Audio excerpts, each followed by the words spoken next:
We will listen to Azadeh Pourzand. She is born and bred a human rights activist, actually. She grew up with the Nobel Peace Prize laureate Shirin Ebadi as a house guest. And actually, she will be sharing her personal story with you tonight, and that is her first time. And we are really honored and privileged to be your first audience, Azadeh. Welcome, stage is yours.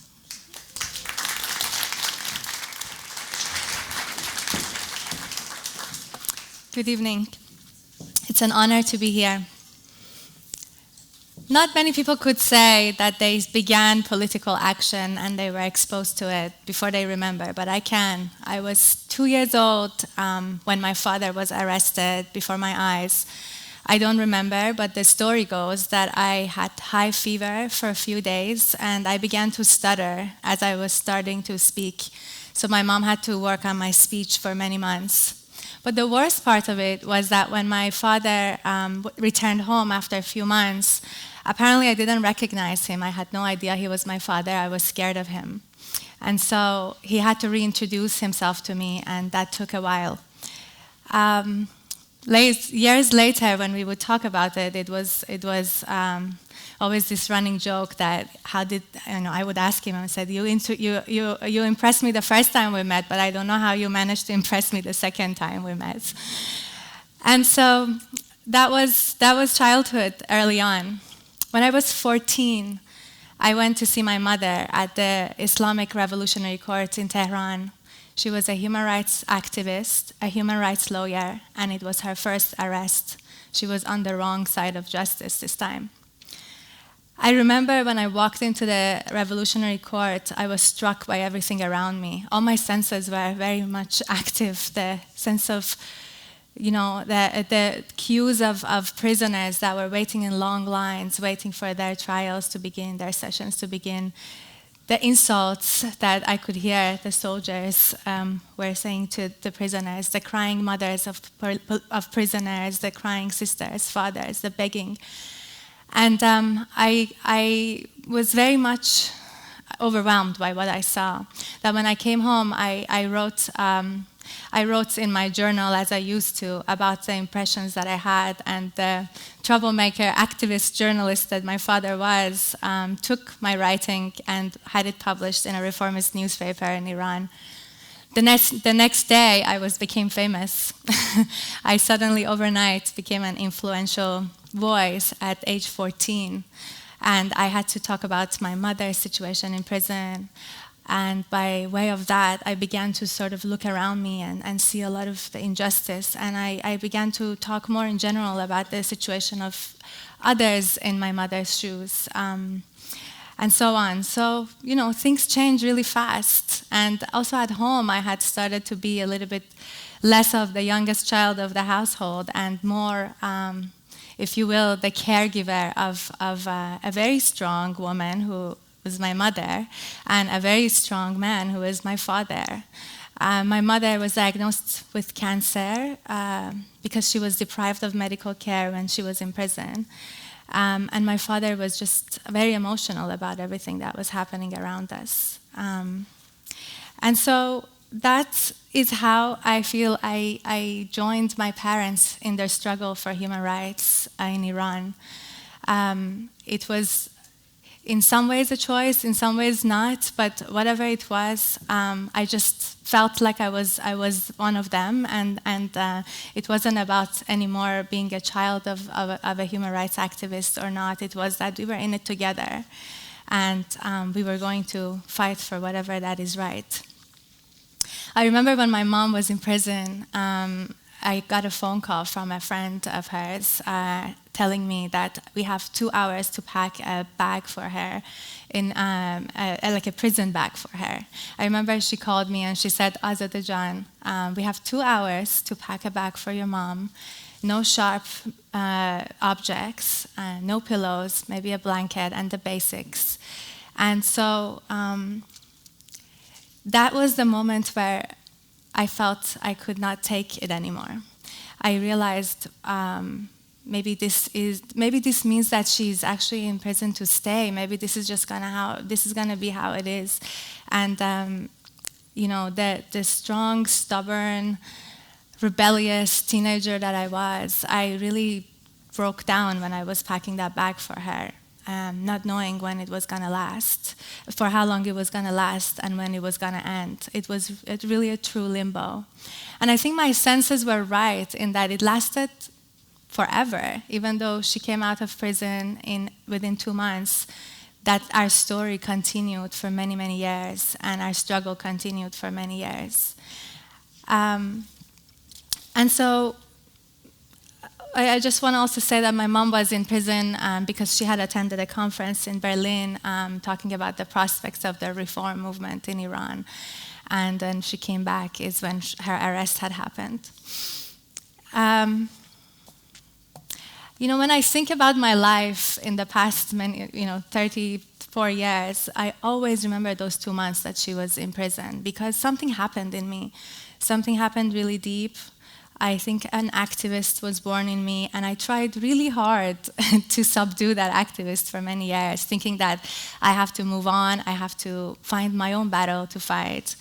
And I couldn't. The activist in me remained and resisted and persisted and continued. And so sometimes in this very strange way, I guess I have to thank the repression of the Islamic Republic for the fact that it created an activist in me. There was just so much injustice happening to the people I loved that it changed me forever. During the time when my mom was in prison, something else happened. I learned to campaign. I learned to campaign for my mother's freedom. My father and I would, day in and day out, would join together and would use any sense of activism and journalism to raise awareness about her situation and to ask for her freedom. We had so many disagreements, we had so many arguments, differences of approach, but it didn't matter. At the end, we managed, and my sister in Canada would take on the international aspect of the campaign, and the three of us worked like a machine, and we truly campaigned for her freedom. Unfortunately, years later, we had to repeat that same campaign, this time for the freedom of my father, who was arrested and kidnapped and arrested for the 3rd time, and this time with my mother seeking the freedom of her husband. But in all of this, in its very strange way, laughter was the way to go, making fun of ourselves, making fun of everything around us, the peculiarity of the things that were happening around us. There were dark years in many ways. There were the years of the chain murderings of intellectuals. I had our family friends, my parents' friends, stabbed in their home in Tehran, shot in Europe, and assassinated allegedly by the forces of the Islamic Republic. My parents' names were on the lists that were coming out by anonymous sources of the intellectuals to be killed. We were in hiding, and so on. But in all of that, when I look back, I remember that we were somehow always finding a refuge, finding a shelter in Tehran, and spending the evening laughing and, eating and drinking and just joking. And so I think that's the key to our survival.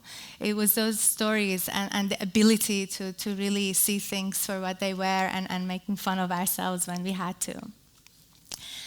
I don't know why, but I never questioned my parents for what they were doing and for the risk that they were putting my sister and I in by the choices that they were making. Somehow I had this feeling that they're right. They were fighting for things like women's rights, freedom of expression, rule of law, children's rights, you name it. And I had never lived in a place where those things existed truly, but they sounded nice. And it seemed that when we didn't have them in a place like Iran, things were scary like they were in my childhood. So I didn't see any reason why I shouldn't be there for them and support them. I said all of this, but I want to emphasize that my childhood was a happy one. My youth was a happy one. Yes, it was complicated, but it was happy. I was a happy child. Later on, I was a teenager, rebellious. I managed to have fun. I managed to do every mischievous thing that any teenager in the world can do. I fell in love. I fell out of love. I broke hearts. My heart was broken. When my parents were in prison, I still managed to go to school and have a few moments every day that I would forget about all the things that were happening at home. And it was just a simple teenager. And I think that's what the world sometimes misses when we talk about countries like Iran. I think childhood and youth are probably the biggest threats against ideological machines like Iran. And day in and day out, the ideological machine tries really hard to diminish the childhood, the smiles, the ability to have fun, and they fail each time. It's just incredible how powerful it is, and how powerful we were as a child, as children, and how powerful today in Iran the Iranian youth and children are. And so, with all of this, I still went to school that was run by an ideological system.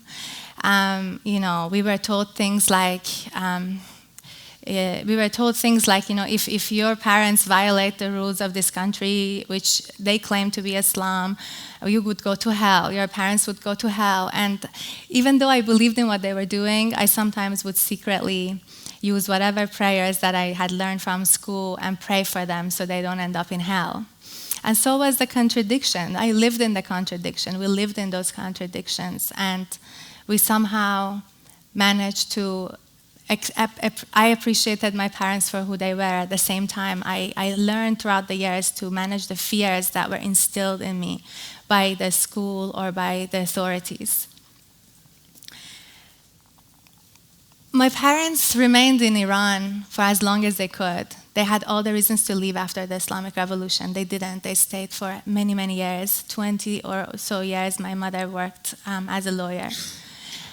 But unfortunately, even the imprisonment, the torture, none of those things made them leave Iran. But what happened is that when my mother was arrested during her interrogations, she was being threatened. They used her being a mother to threaten me. They said that they will hurt her daughter. And this is what pushed my mom to the edge, and that's how we left Iran, my mother and I, and that's how gradually exile began, which is an eternal form of displacement, which is peculiar, and which is there to stay when you, like me, choose to not let go. Those were some of the stories that come to my mind when I think of my past. But really what pushed me to the edge in the end and what pulled me fully in was that my father, who was a journalist and was kidnapped and arrested and was under house arrest for many years, took his life in April 2011, his own life in 2011 under house arrest. And we couldn't be with him. We couldn't be with him those last years. If we would go to Iran, we would get arrested. We were only allowed phone calls. Sometimes we would write him letters. And he was my best friend. We were really best buddies. We were partners in crimes. And somehow during those years of separation, he managed to stay my best friend. I remember sometimes even, when I would get lost in the streets of New York, I would call him, and because he had lived in New York for a little period of time, many years ago, he would try to navigate me through on the phone. We kept him alive by trying to keep him connected to our lives, but you can only endure so much. I went back to Iran in 2006. I was the only a member of my family who could go and see him under house arrest. It was a very dangerous trip. I went there only for 10 days, and I had to go in for interrogation sessions, sometimes friendly, sometimes threatening. But my father was not happy that I went. He was angry, and he kept telling me, they will arrest you, they will not yet let you go. Even if they don't arrest you, they will take your passport away, your youth will be wasted, and I wish you had not come, my love. I had gone there to literally just give him a hug and to tell him that we were physically there for him, and also to tell him that he should leave the country illegally, that he should spend his final years in peace, and that we had arranged for him to leave illegally. But I remember he had this cane and he kept pushing on the ground, and he said, I am going to stay here and I'm going to die here. I have worked and fought so hard for these people in this land that this is not the time to leave. I have to die here. And he didn't leave. He didn't accept to leave. The last day of my time in Iran arrived, and when I just remember that he sat on the couch. I curled up in his arms, now really, really fragile because of the tortures and the age. And we just cried. There was nothing to say, you know. We just cried, and I fell asleep. And in the morning, right before I had to go to the airport, when I woke up, he was still awake. I think he hadn't even blinked an eye all night. And he was playing with my hair. That was the last day. You know, a few years later, I got a phone call, and I heard that he threw himself from the 6th floor, a balcony of the same balcony that I was sitting next to that last morning when I woke up in Tehran. It was time for him to go, he thought, and he had done what he could, and this was freedom to him. I had no choice but to respect his choice, and I had no choice but to find another way to remember him. Anger was not an answer, because, my upbringing was not based on anger. My upbringing was based on you work with what you have and you try to make the most of it. I can't tell you how much I realized the importance of having the ability to go to the grave of the person you love when they die. I had an aching need to go and be by his grave, and I could not. Just as many of my friends right now can't be there next to their loved ones, even when they die. I couldn't be at his funeral. None of us could. And I had to find a way. I had to find a way to deal with this anger that was consuming me. There's many questions that I had. And what other choice did I have but to evolve into another variation of who my parents were, a human rights advocate. And I remember, I think it was maybe the 3rd week after his death, while sitting crying at home, my husband and I decided, let's just start an organization in his name. Very cluelessly at first. And so we stayed up together, and we wrote a business plan, and there it came, the Azadeh Pourzand Foundation, that is now an organization registered in the US that promotes freedom of expression and defends the right of human rights advocates in Iran that use creativity and innovation to promote various kinds of rights. That organization became my way to mourn, became a way to grieve. And in the last phone call I had with my dad, I was about to run to class, and he had called me, like he always called me at the wrong times. And he said, so what are your exact future plans after graduation? And I was very annoyed. I said, Dad, I have to go to class, and I don't have an answer for it. I don't know. I'll call you tomorrow. I love you. And I hung up and I left. Tomorrow never arrived. But I think today is that tomorrow. I'm wearing the same suit that I wore when I spoke at his memorial 7 years ago, because I waited for this day to be able to share my story with incredible people like you. What I would love to say here today is that when we talk about a political prisoner, we talk about a family, we talk about a community.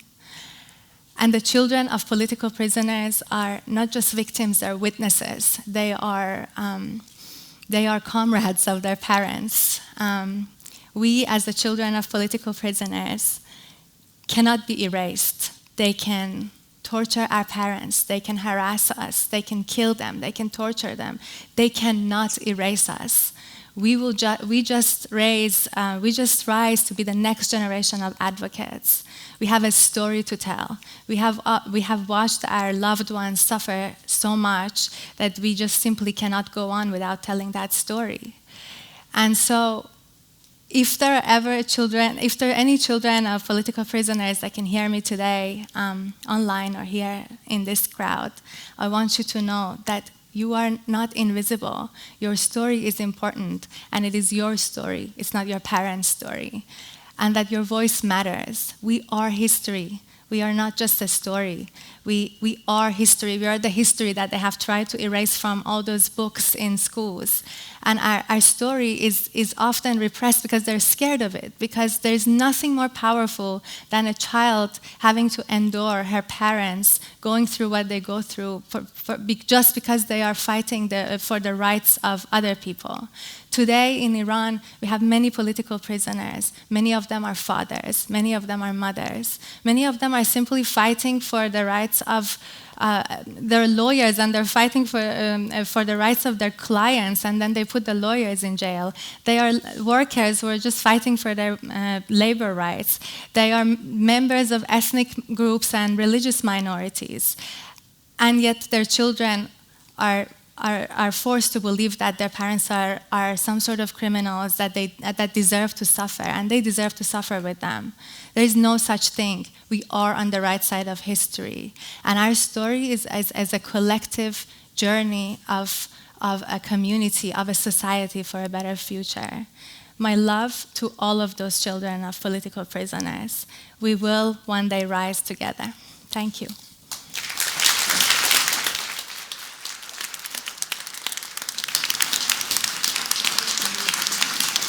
Thank you.